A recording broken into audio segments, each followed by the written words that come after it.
के लिए सबसे पहले हमें चाहिए एक सुपर ड्राई क्ले, थोड़ा सा पानी, कुछ कीचेन्स DIY के लिए, और ये कुछ मोल्डिंग टूल्स।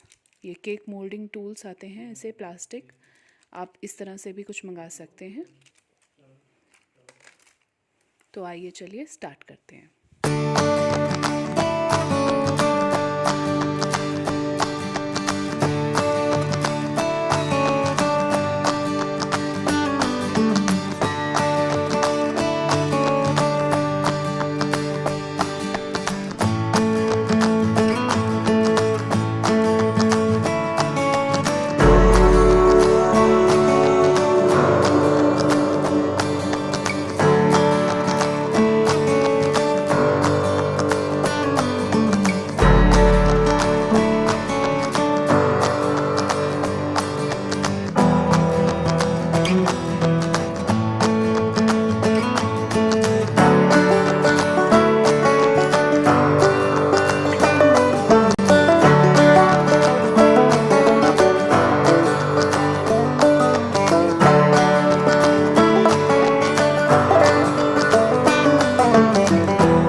कुछ पेंट करने के बाद इस तरह से लगेंगे।